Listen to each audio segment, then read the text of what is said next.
Hello and welcome to another part of blind playthrough of Shadowrun Hong Kong Extended Edition by Mamu. And the last episode we were running just a little bit around here and finishing some final touches to the game. And today our plan will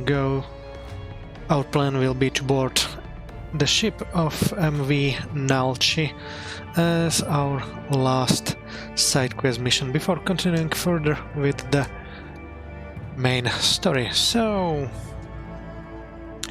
welcome to my stream and let's enjoy the playthrough.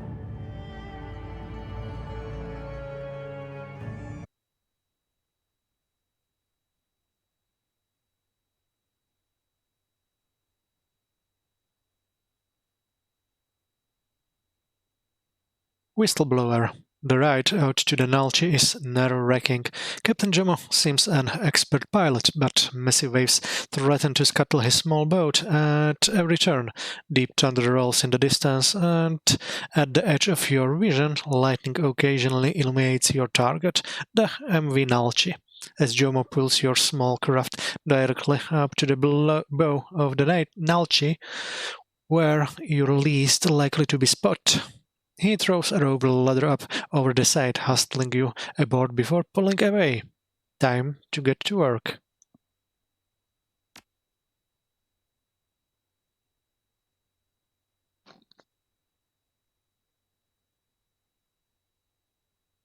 Let's keep this.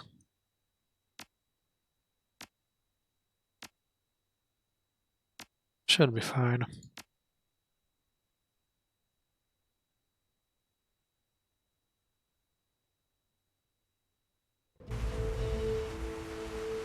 Climbing onto the foredeck of the Nalchi, you pause to catch your breath. The cargo ship rolls and pitches with the waves that batter the sides, and the rain assails the deck. Deep thunder rolls overhead. After a tense moment waiting for the inevitable alarm klaxons, you hear nothing but the storm.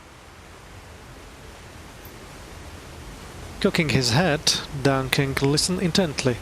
I don't hear any alarms or pounding feet. I guess we got aboard without them noticing. Good. That will mean a smoother operation.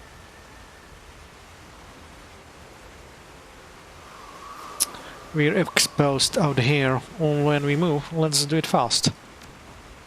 Duncan stares into the darkness, the subtle glow of his goggles painting his nose and temples a faint red. After a moment, he nods in satisfaction. This is good. The storm's going to make things a lot easier for us. They're less likely to hear gunfire or fighting, much less footsteps. So, as long as we can stay hidden, nobody will be wiser. We may be able to sneak our way in. Even if we have to kill a few, if we do it fast, we'll still be in the clear. The storm will drown out anything they send or receive on their radios. If they want to raise the alarm, they'll have to get to one of the shipboard headsets. We can take them out before they can get there. So, we have camera control panel right away. This is a simple interface for Nalchi's above-deck systems, drainage, running lights, water pressure and cameras. Most of the system seems to be basic enough that you wouldn't be able to do much with them. The camera feeds don't appear to be being broadcast to the bridge. They are going straight to recording. With a little work you could change that and get a better view of the deck. Decking 5. Rewire the camera feeds to gain access. A few moments later, you rebooted the top deck cameras and patched them over to your comlink. Nobody on the ship will know, but you have great view of the guards.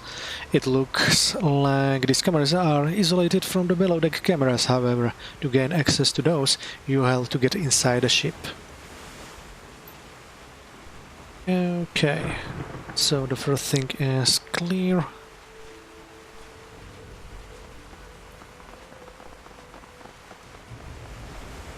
And let's see what we can find here.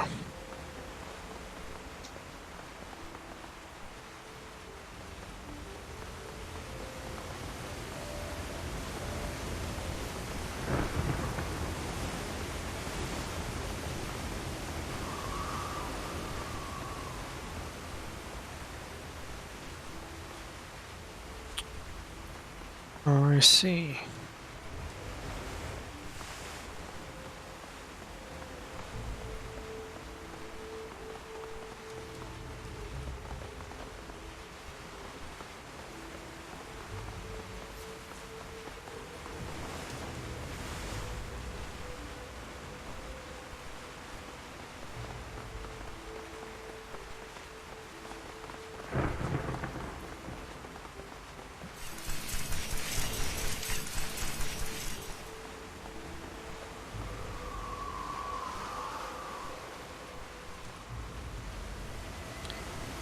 Let's see if we can do this silently.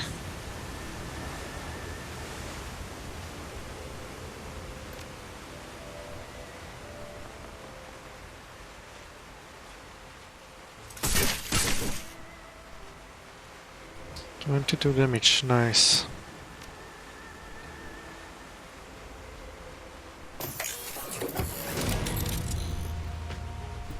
Let's go with the Koshchei.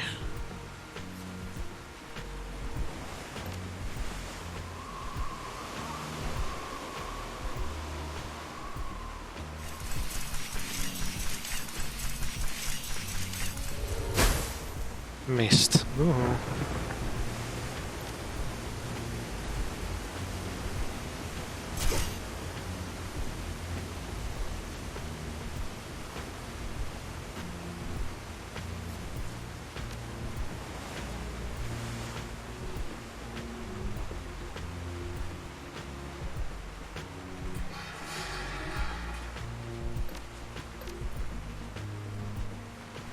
Let's do this.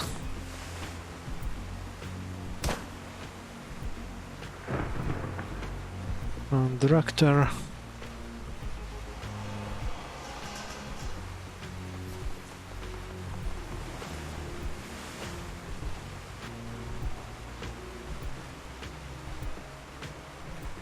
And go bet.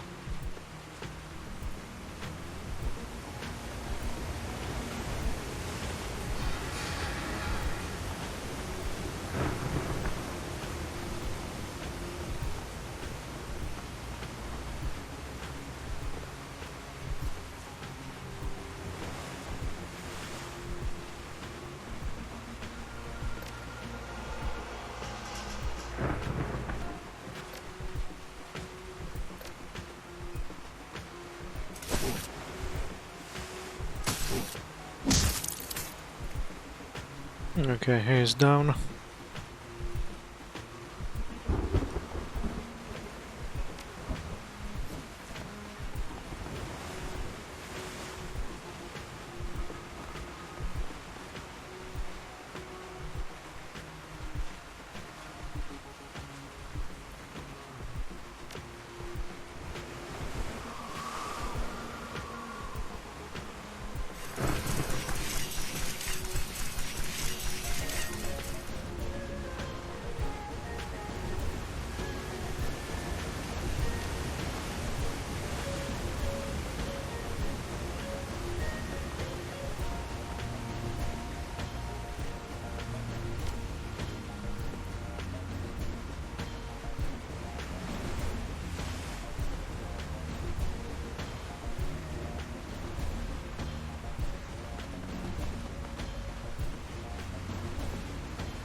Well,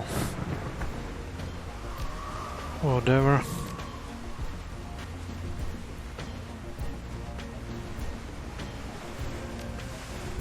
I should have probably go with the quiet way, but we'll see.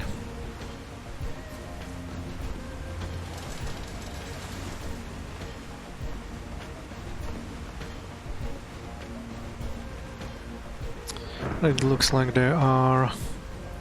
Control, we're under attack. Say again, I didn't copy that. Oh.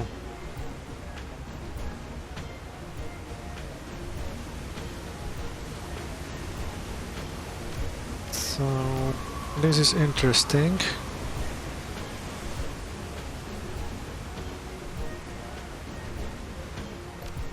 Let's overclock our Koshchei. We can't do that because we are out of sight.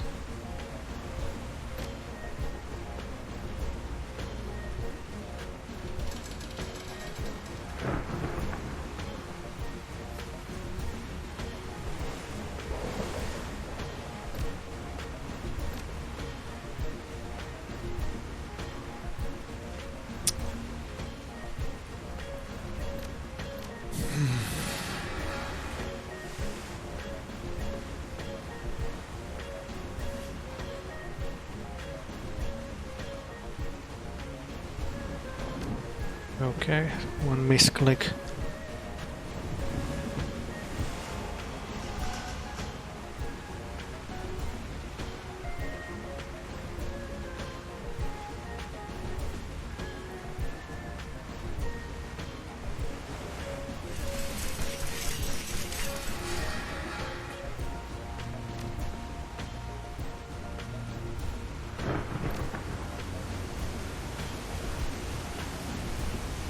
Oh, let's go here.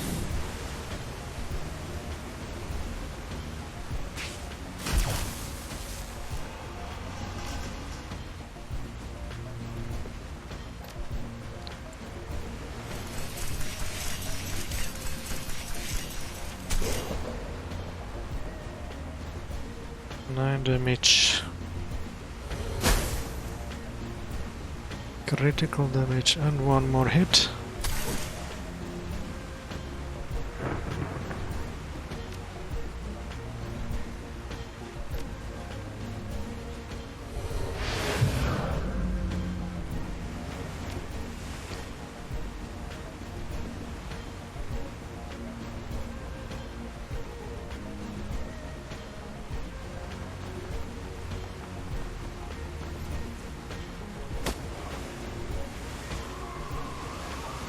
He is unconscious. Good. So let's go with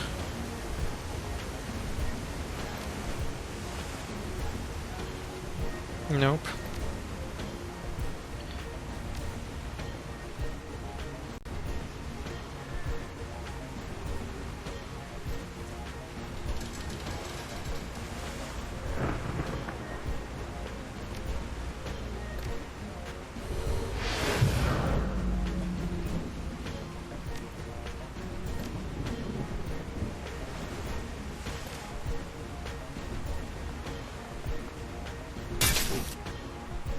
Wow.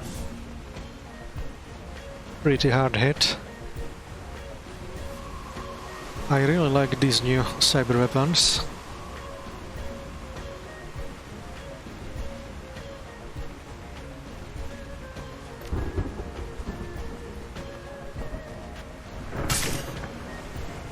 And he's sleeping. Okay, let's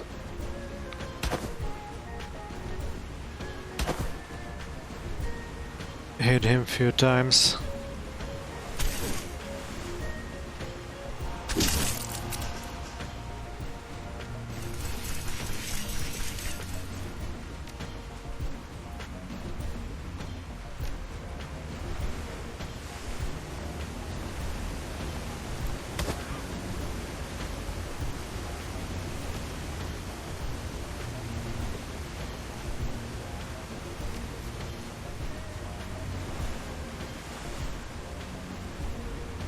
Let's end this for now.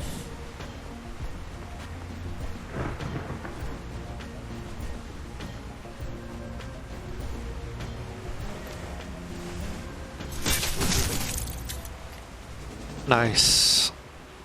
The first deck is clear. Let's check if there is anything of the value. Probably not.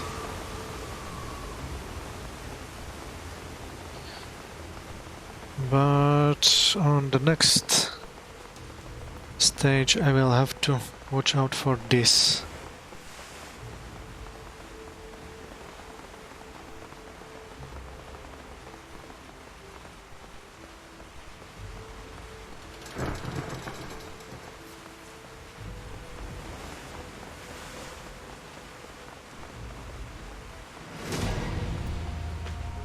Shoot.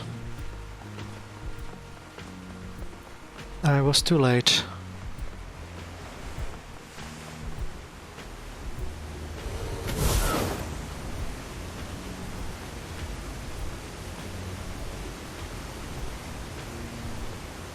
So let's go to him. Missed. Ooh.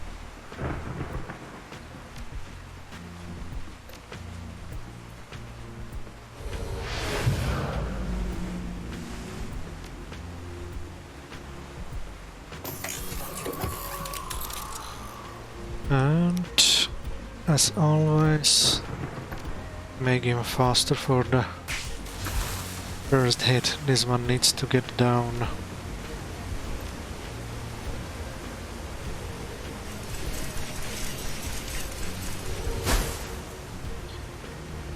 Oh, you're kidding me.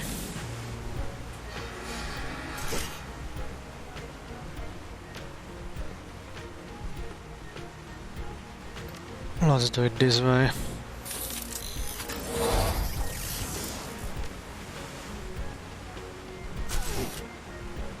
Much better. I should have done this first.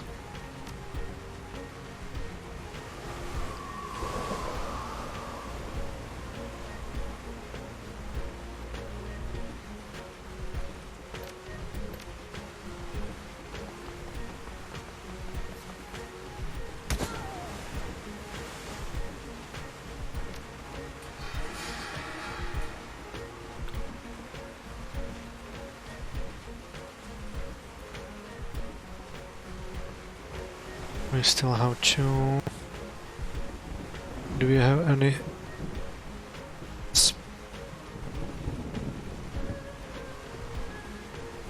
Yeah, let's try this. This should help us with this guy.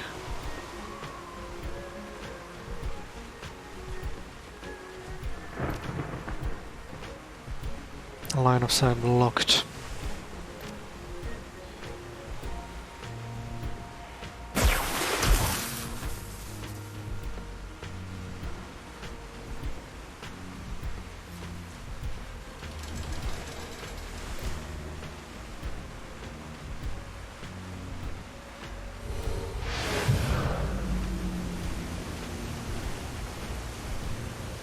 And still two.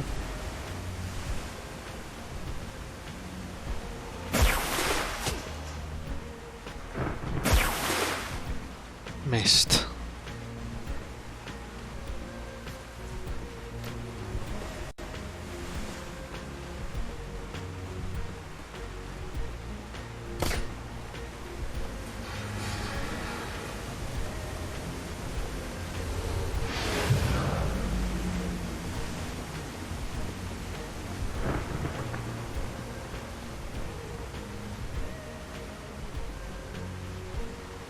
Okay, so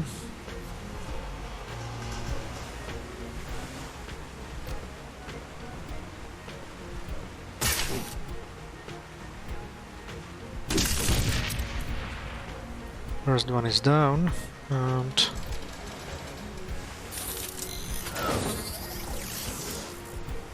too bad. Can we reduce his armor now? Line of sight blocked. Okay, so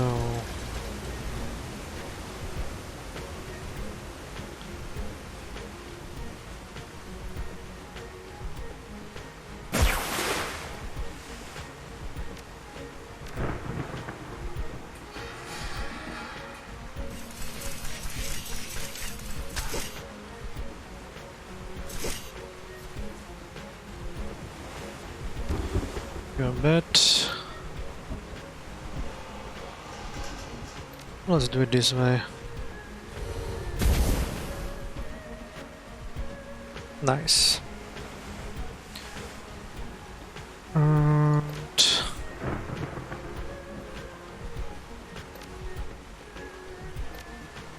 Duncan has more stuff. And I think I can shoot.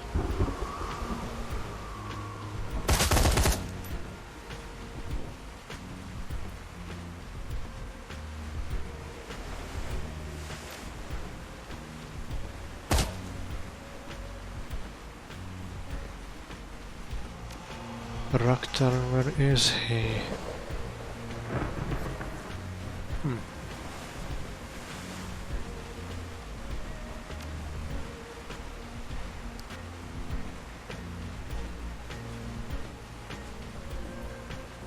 I hope I can see him from here. Yes. No.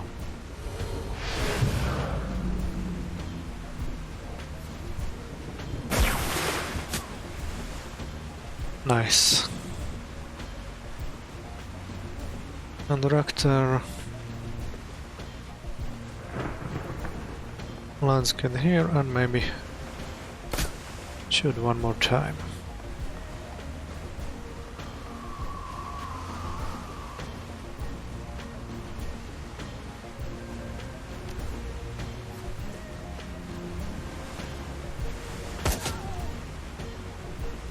And Raktar. Fight over.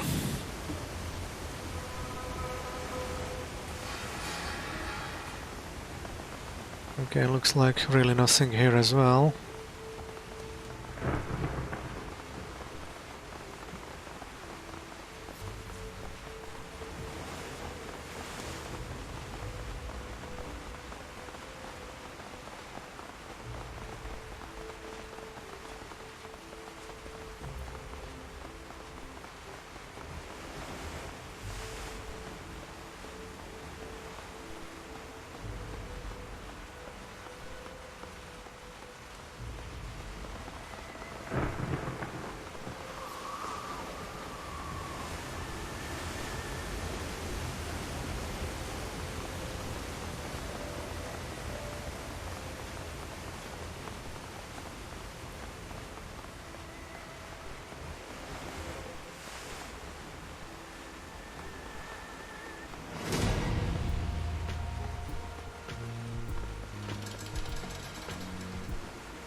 Interesting, I don't understand why the combat didn't start when I clicked on it, but whatever.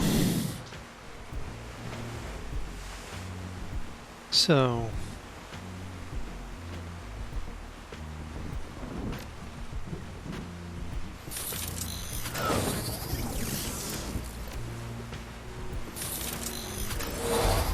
this one is marked.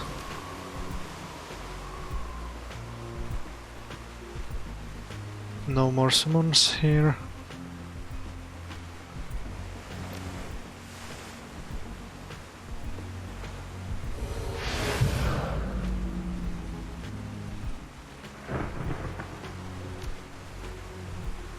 Again, Koshche.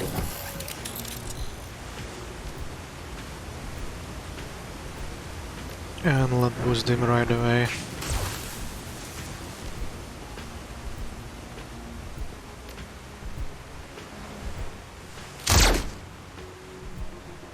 Wow.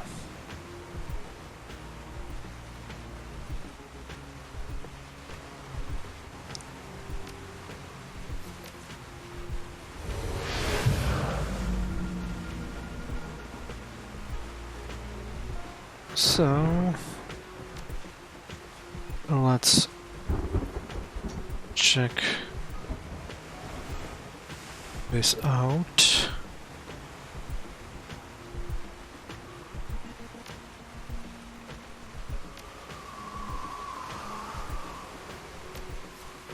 No and no. Yes? Missed.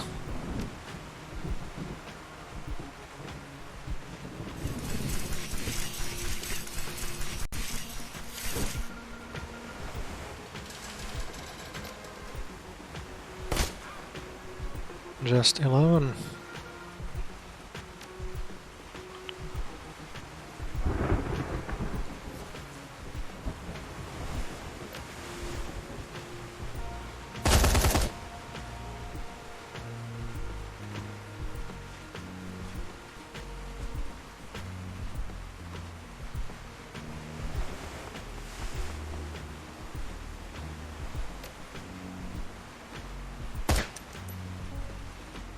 Ooh.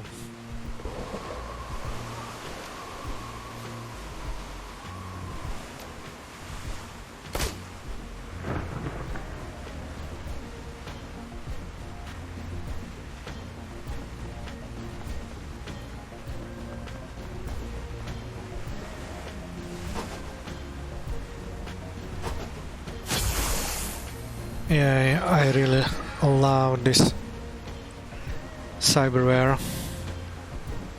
I purchased it just for fun, but throwing grenades back is really handy.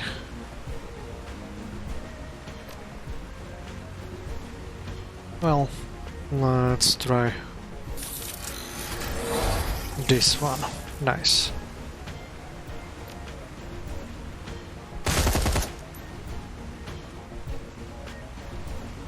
And he's still alive.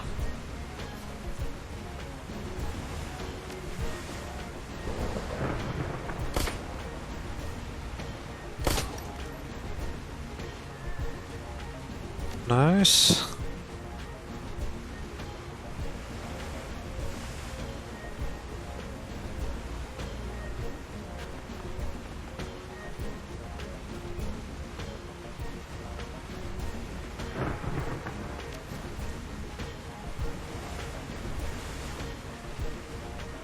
Let's do it this way.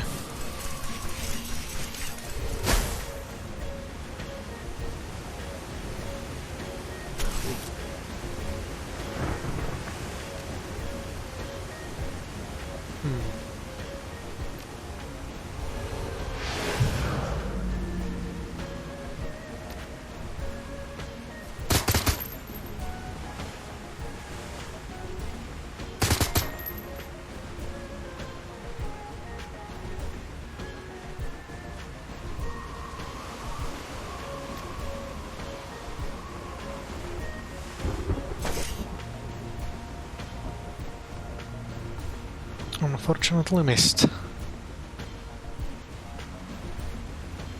But let's try with reactor again. And fight over.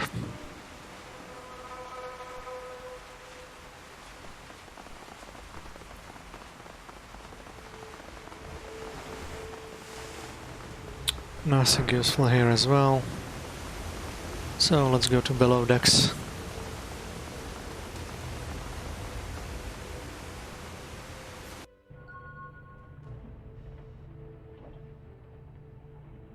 Objective complete, get to D deck, and objective edit, get the tissue sample, and one more, which I was too slow. Karma gained +1. As you creep down onto D deck, the ship is eerily quiet. The sound of the withering storm is muted to low moans of wind and shuddering vibrations when lightning strikes. Collecting yourself, you listen carefully for any other sounds. Nothing. Your presence on the ship appears to be as yet unnoticed. Squeezing water out of her ropes of hair, Gubbet nods in satisfaction. Nicely done. We're almost to the goods. The rest of the ships got no idea we're here. Fighting down here will definitely get their attention, though. Let's play it smart. We get the goods, radio our pickup, and get out.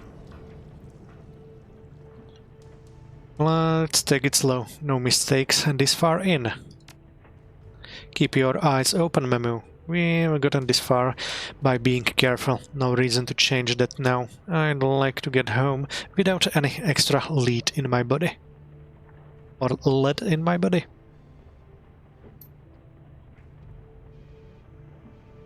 Okay, let's check what everything we have to do. Tissue samples and project data. So those things to get before continuing. Let's see.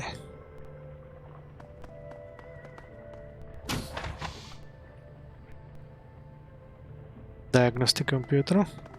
That's nice for a decker. This computer appears to be for monitoring and controlling ship systems, power routing, alarm systems and bilge pumps. Like everything else on the Nalchi, it's an obsolete piece of junk that doesn't have even an VR interface, just a touchscreen and a keyboard. If this controls ship systems, maybe we could lure the guards away to a different deck by triggering a false alarm. Investigate the power routing system. The power routing system appears to be connected only to some low-level ship functions, sewage control, HVAC and backup battery control. It doesn't look like there's much you can do with those. Investigate the alarm systems. This alarm system doesn't seem connected with the actual security alarms. It appears to be primarily a voltage and short protection system that engages if there's a power overload somewhere on the ship. A few tweaks and you could probably fake a voltage overload elsewhere on the ship. Let's fake an alarm. After a few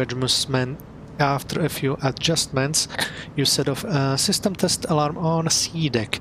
It won't fool anyone for long, but they have to go to C deck to make sure it's not a real alarm. Okay, so we have some small time.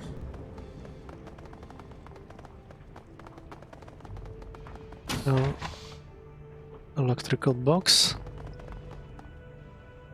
This panel's door is hanging open, the wires inside sparkling occasionally. It looks like someone was recently in the process of working on the cabling, but was called away. This might provide useful access to ship systems. Searching through the wires and cables, it looks like someone was in the process of upgrading the internal camera systems for the Nalchi. They left the wires exposed. Anyone with basic electronics knowledge could patch their comlink into the feed.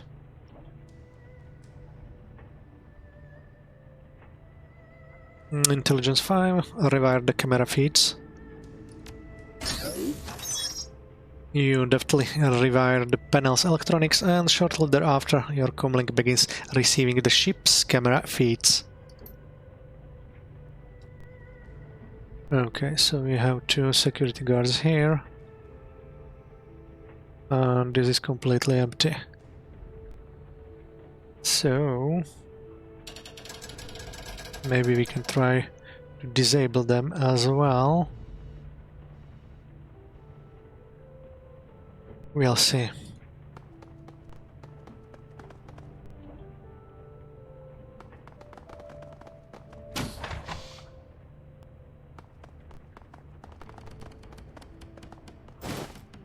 Summon a Force 2 Fire Elemental. The fetish is consumed when used. Force 2 Fire Elemental Fetish. Let's take it to the stash.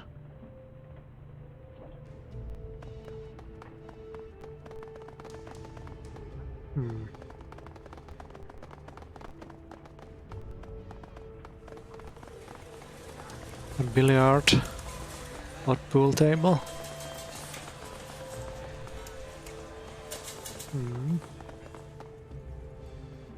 Do I want to fight with the 2 guys or not? Probably not. Let's pick this up. Advanced medikit. Let's take it to the stash as well. And this is a control panel for the ship's water pumps and fire suppression system. The knobs and switches here can cut off or supply water to anywhere on the ship with an outlet. The readouts indicate that fire suppression system doesn't have any safety locks engaged on it. By adjusting the pressure, you could flood the hallways leading to this deck, slowing down any guards trying to reinforce the area. This would certainly set off a ship-wide alarm and draw every available guard to your position, however. No, not yet. Maybe later. Walk away.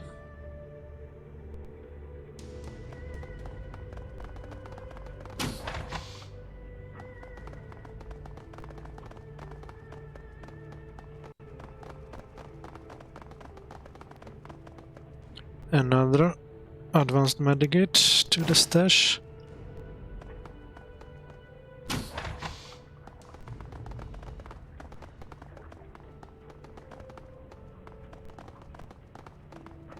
And another.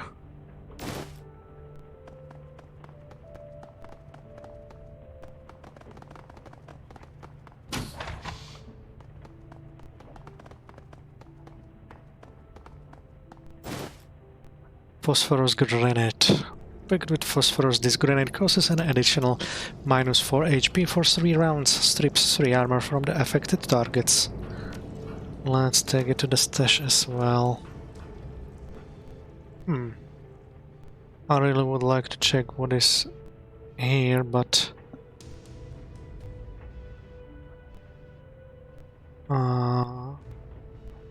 that maybe asks for trouble. We'll see. Nothing here.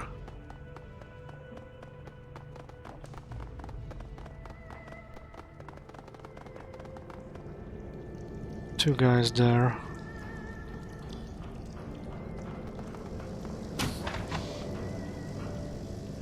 Tissue storage and test data computer. Let's take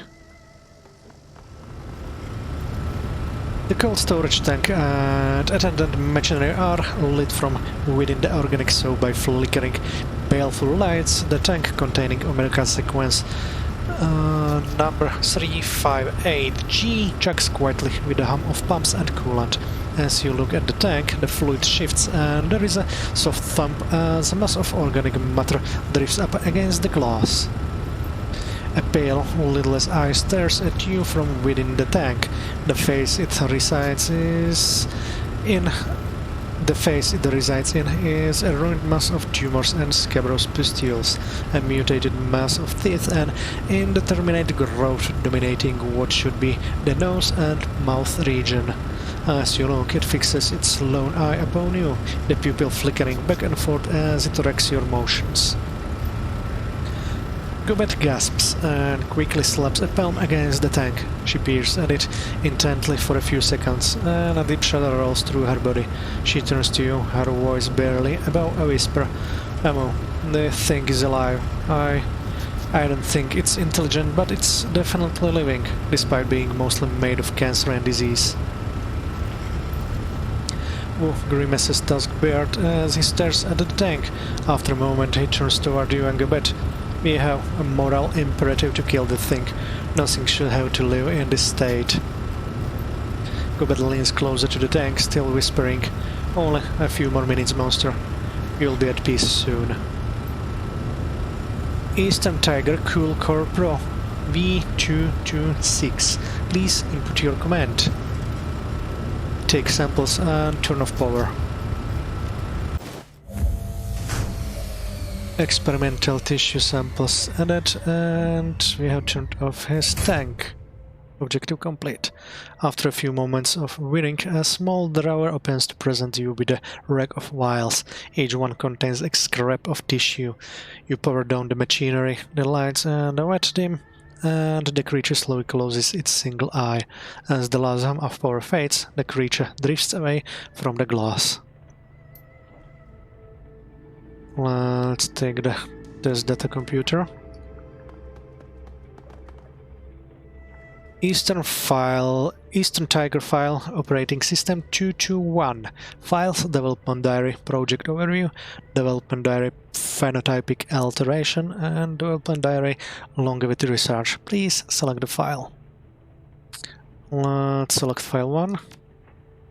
Initial research into metagenetics presents a singular challenge, to wit the study not of genes themselves, but of the interaction between genetics and the unseen world of astral space.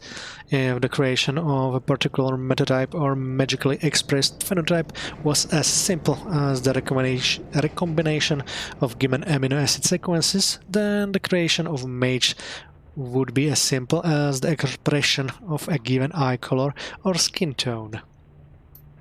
Unfortunately, such expressions are far more complex. The expression of traits previously considered to be supernatural is a complex interplay between mundane DNA and the condition of the ambient manosphere at the time of development, and the interactions between genes, and what we have dubbed astral shadows. Any research into this is fraught with difficulty due to their resistance to traditional, that is to say, technological instruments. Ergo, Omega Sequence 358G is a project decoupled from the usual safeguards against project overruns. We have been granted extensive magical assistance in our pursuit of higher metagenetic understanding, as well as autonomy from legal concerns. As such, Omega Sequence project materials must be kept in Eastern Tiger secure facilities only. Deviation from this may result in local law enforcement interests, and subsequent cleanup costs can be prohibitive. Select file number 2. Phenotypic alterations is the key process which allows for the Omega Sequence project to progress ordinarily, and organism's phenotype is set and cannot be changed after a very early point in development. Morphology, phenology, replication processes, any alteration in the coding sequence of a living organism is invariably fatal, except in the case of the Omega Sequence. Combinations of alkylating agents, ambient mana control, and potent alpha emitters allows us to control the replications of the Omega Sequence metagene. This is accomplished through alterations of the interactions between DNA and their astral shadows, the building blocks of metagenetics and mana-based abilities. To understand this concept, consider an Indonesian shadow play. The story one watches is not of the puppets, but the shadows they cast. A skillful puppeteer manipulates not just the puppets, but the space between the screen and the viewer. So too, in this with metagenetics. Magical aptitude, metagenetic traits, and formerly unknown parazoology are revealed when mana levels reach a sufficient point to allow the astral shadows of DNA to engage in their delicate, powerful dance of replication. To change the metagenetics of an organism, we do not manipulate only the subject's DNA, but the space between that DNA and the astral plane. We cast the requisite shadows, and gendering change that cannot be explained slowly by base pairs, alleles, and nucleotides. Control is our challenge. Control is a delicate art. It requires patience and perseverance, as well as scientific acumen. But with a fine enough degree of control, we will be able to replicate magical abilities, trait expression, and black swan effects. What are these black swan traits? Individuals born during events which cause ambient mana to spike have been known to express extreme magical potential and meta traits not possessed by majority of their metatype. Research into Homo sapiens nobilis subject born during the awakening, for instance, indicate that ordinary elven longevity simply does not apply, that here is no upper bound to their telometric regeneration. Effectively, they appear to be immortal. Select file number 3. The goal of the Omega Sequence project is to harness and unlock these black swan meta traits, beginning with the questions of the longevity factor in Homo sapiens nobilis. Treatments for extending human lifespans already exist. Of course, organ transplantation can extend life by up to 50 years, and lionization treatment can theoretically extend life for several hundred. And the drawbacks of these are apparent to any who scratch the surface. Lionization is prohibitively expensive and erodes the patient's essence with every treatment, leading to eventually systemic collapse. Organ transplants can preserve the body, but plaques build up in the patient's neural tissue, and the patient must take a cornucopia of immunosuppressants for the duration of their life. True longevity lies in preventing aging from occurring at all. Omega Sequence number 358G represents our most advanced metagenetic prototype yet. Preliminary results indicate that the test clone's age will look at 19 years, and progress no further. In order to test this, we have induced artificial aging of the clone through a fast-grow organ replacement process.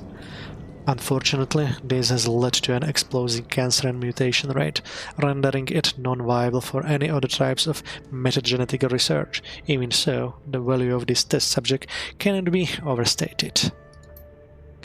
Let's download the data. You download the data, wiping all traces of it off of their computer. Get the project data objective complete and another one added. So, I'm wiping all traces of this computer, not my. With the data and tissue sample secured, you are ready to make your exit from the Nalchi. Pulling your comlink, you dial Captain Jomo. The Malaysian orc's face springs to life on your comlink. His tusky mouth spreads in a grin. Jomo is listening. You're ready for pickup, my friend? We're standing by and have eyes on the ship. Make it fast. Things might heat up. Easy, La. We'll be there in a few minutes. Be ready right where we drop you off, friend. With that, Gemma disconnects the call. In a few minutes, the only thing between you and Hong Kong will be the open ocean. The last detail is to inform Johnson everything is complete and have him transfer payment. You rapidly dial the number kindly Cheng gave you for Taigeth. The elf on the screen has the bearing of someone with no time for pleasantries, and his tone is flat when he speaks. This is Tigath. Is the task done?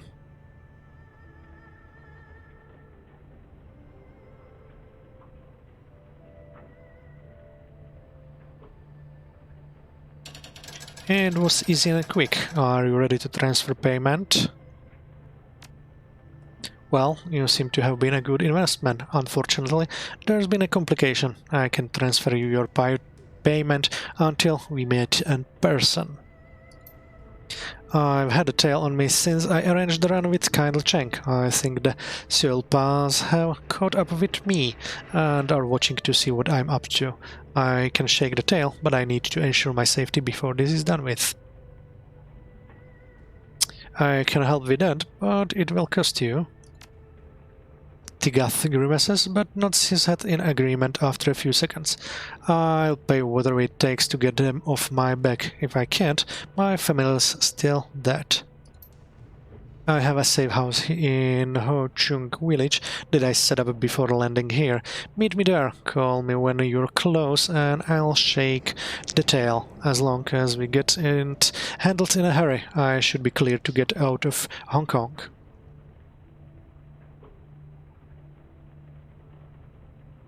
I guess we don't have much choice. I'm sorry about all of this. I really am. You disconnect the call and pocket your comlink. Things just got a whole lot more complicated. I don't like the sound of this. I'd rather not get mixed up in something that's not of our concern.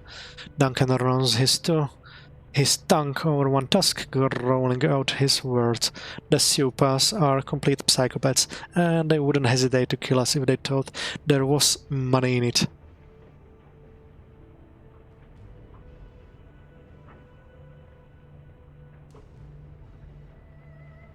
I wouldn't be doing this if there was another way to get paid. Just the same, watch your back. If something goes sideways, we have to be ready for it, and be damn sure we take care of any opposition. As you start to move away from the Omega Sequence cargo, you realize your comlink is buzzing with an incoming call. Pulling it back out of your pocket, you answer. The caller's expression is pleasant, but there is a level of unspoken menace in his eyes, the glint of killer.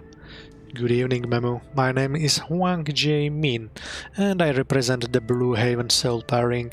I've just become aware that you are in possession of data and tissue samples from Project Omega, sequence number 358G. I would like those samples, and I am willing to pay you for them.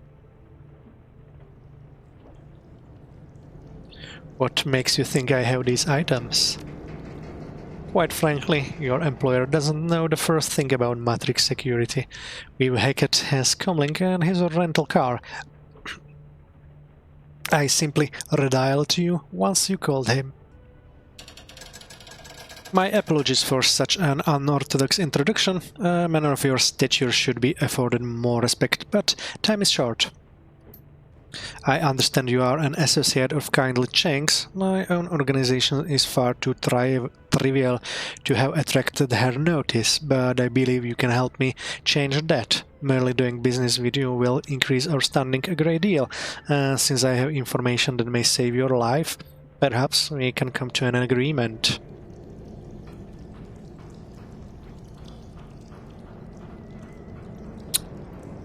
Cut the flattery and tell me what you know. The Blue Heaven Ring has been retained by Eastern Tiger in order to prevent the theft of the Omega Sequence data and samples, the very things you have just taken. Your employee, whose full name is Tigath Wright, has been attempting to acquire them for some time. The entire reason the data and samples are being shipped to Seoul is because of a botched Shadowrun, one on the Eastern Tiger facility in Tacoma, where the project was being developed. Tigath Wright was the Johnson for that run. Your employer is not who he says he is, nor are his motives pure. He was never employed by Eastern Tiger and has no family in Seoul. As near as I have been able to determine, he is an agent of Tianjir Information Secretariat, a spy, if you will.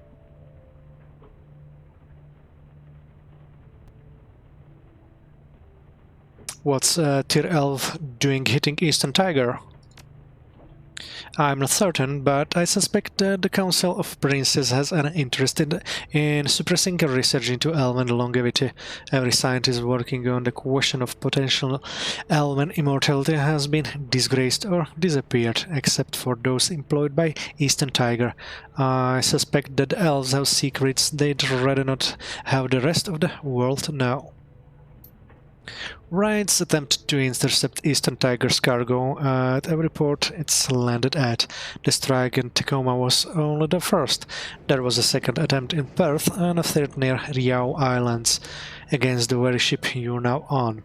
Don't think for a moment that Wright will hesitate to kill you as soon as you hand the data over to him. So, what do you say? I pay you for the data you have, and both of us can eliminate Wright and whatever hard guns he's brought along. I think this is a fair arrangement.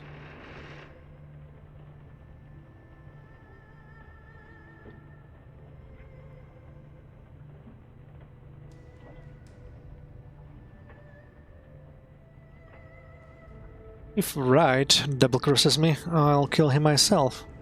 No deal. Or... I don't believe you. These experiments are horrible.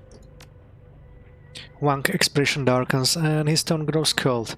I'd hoped we'd be able to come to an agreement, but if you refuse to see reason, bullets may prove a more effective argument.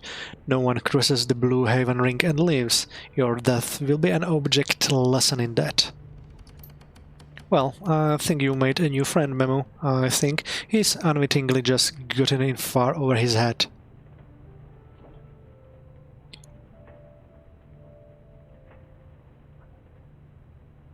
Our rep speaks for itself. Let's get back to Hong Kong. You put your comlink away and check the time. Captain Jomo should be arriving any minute. Time to head back to Hong Kong. And what awaits? Okay, so...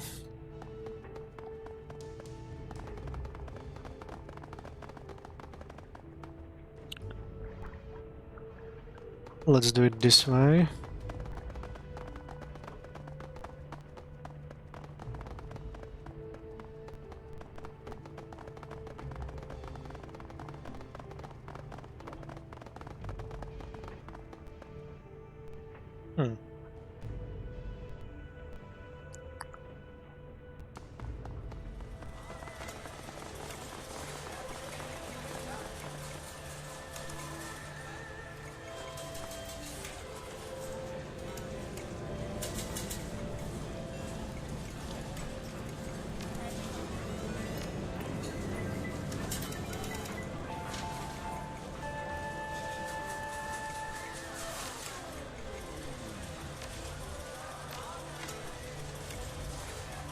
The rabbit.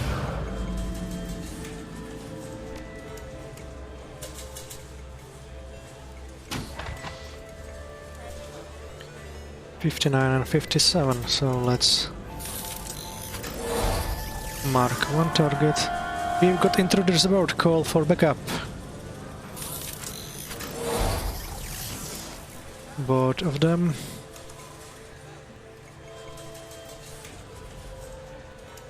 Marked, so let's do it this way.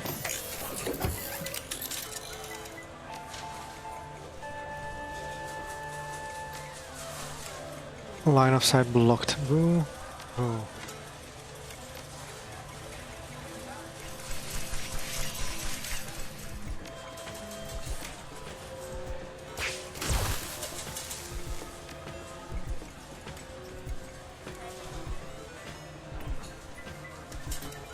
%.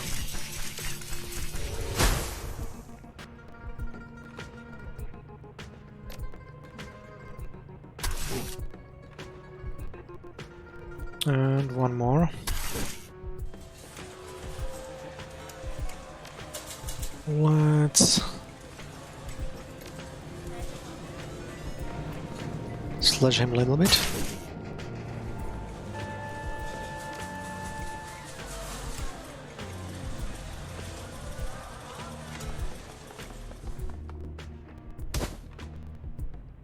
He is down, and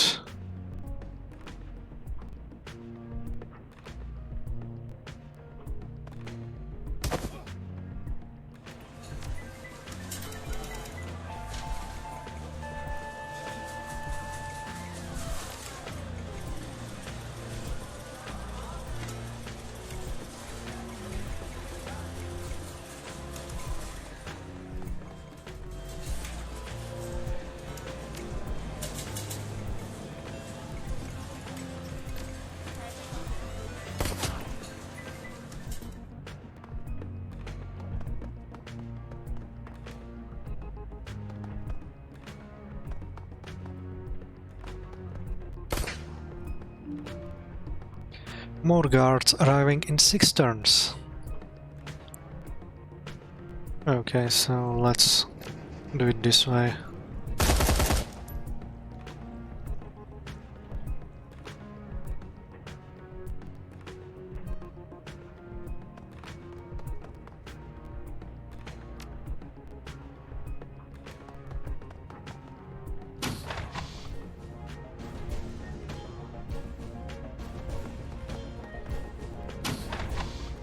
Let's open it and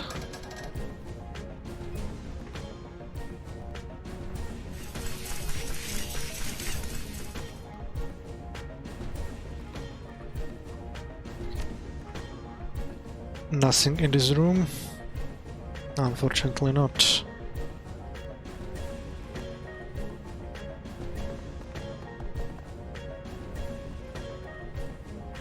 Let's do it this way.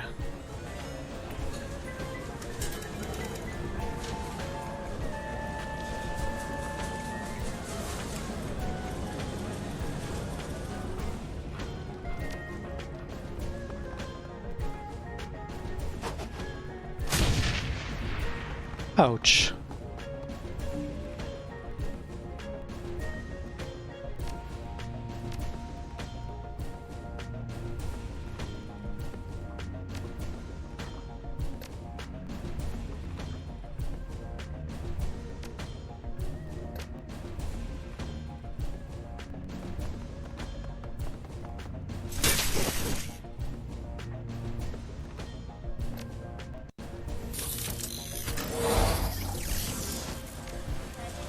Wow, I don't see you, so let's make you more accurate.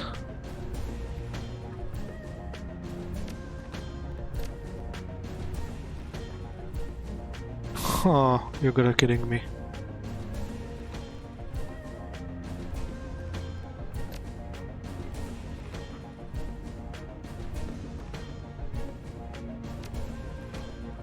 Okay, go bet.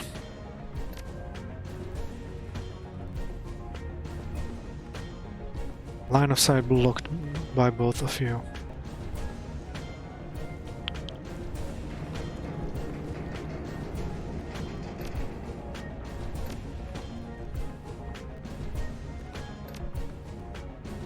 Okay, so let's go here.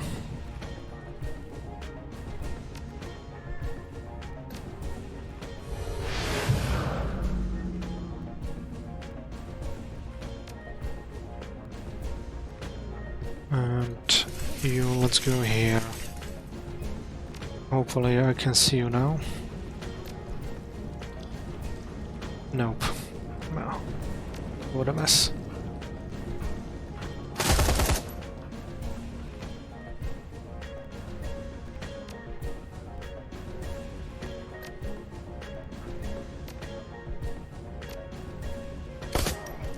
The first one is down, and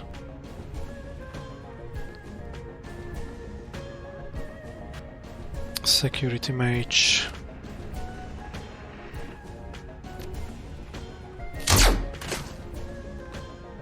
Good.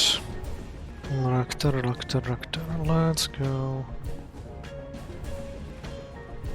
here. And you go bet here.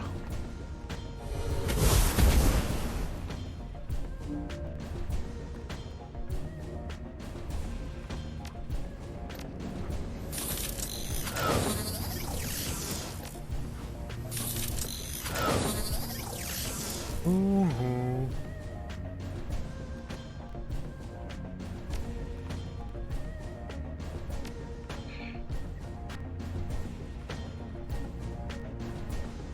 Let's go here.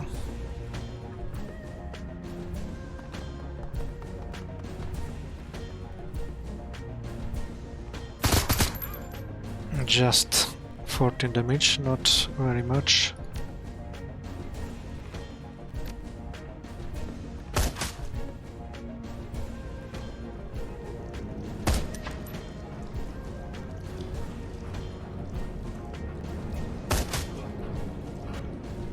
So Mamu, let's show yourself.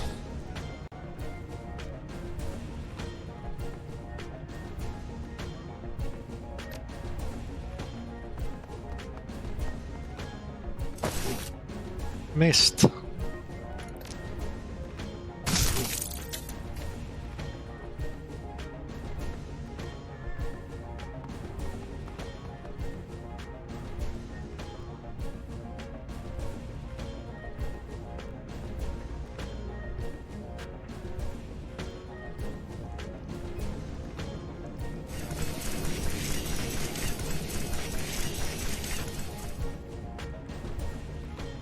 Top deck.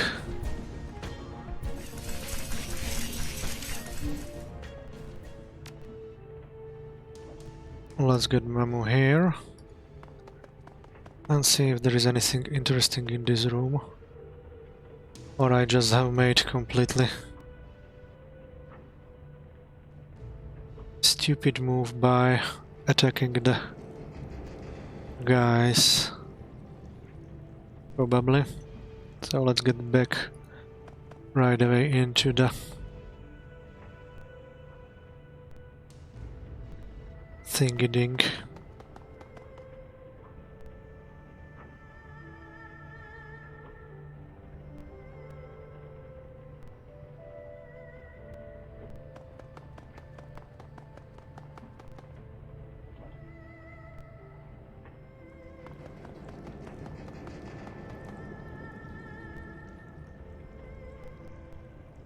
Just in case.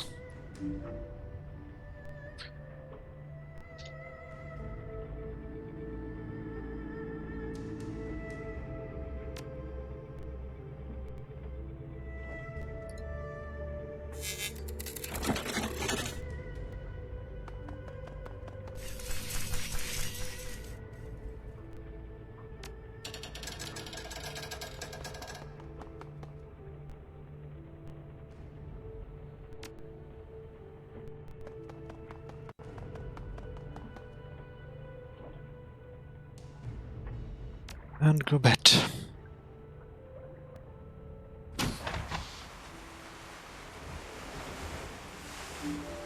Objective added. Get the tissue samples and get the project data. What?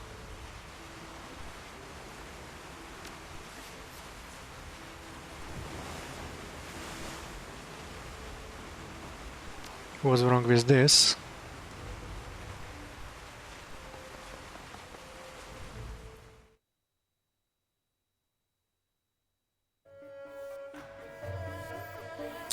And that was today's episode of Shadowrun Hong Kong Extended Edition blind playthrough by Memo.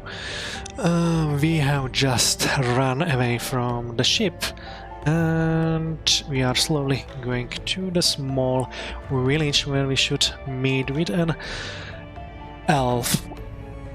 Which is our employer.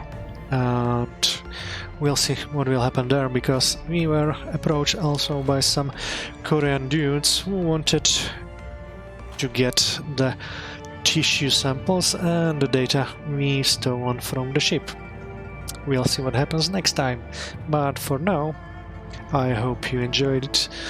So feel free to follow me on Twitch, subscribe to my YouTube channel, and enjoy the rest of your day. See you soon.